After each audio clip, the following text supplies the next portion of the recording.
I made a call up to the controlling agency and I said, this is Blue Max 56. This is our location. We're at 300 feet and we're being tracked by one of the most hostile anti-aircraft systems in the world. And as I waited for their reply, the sound in my helmet changed again. Now we were no longer only being tracked, but we had been acquired by the most lethal anti-aircraft system in the world.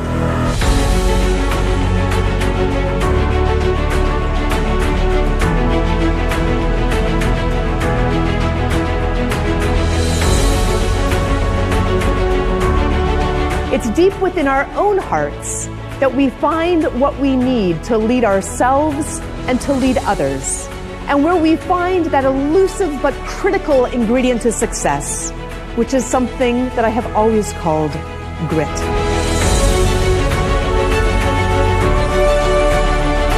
I like to think of grit as accessible not only to attack helicopter pilots and military pilots and big mountain climbers. I like to think that grit is something that is innate to every single one of us. Grit is something that you can find at the intersection between your core purpose and your passion. And those who are connected to their core purpose stick around longer. They perform better. Isn't that what you want for your team? Isn't that what you want for yourself? When you connect to your core purpose or your heart purpose, you can negotiate any kind of turbulence that comes your way. But once you find that target, once you have done the work to identify that core purpose, you put it in the crosshairs and you never, ever take your eyes off of it. A leader knows that he owns everything that his team does or fails to do. 365 days a year, 24 hours a day, 7 days a week, on and off duty. You always represent your company. You always represent your product. And that's part of the excitement of the courage of ownership. In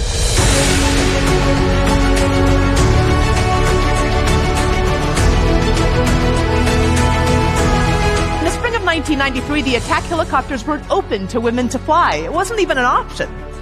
But then Congress changed the game. And just after graduation, they lifted the combat exclusion clause, and suddenly all aircraft were open to women and men to fly. And I thought that the sky was the limit. This is a picture of our graduation class from flight school. The front row are the honor grads. And I made very sure that there would be a skirt in that front row.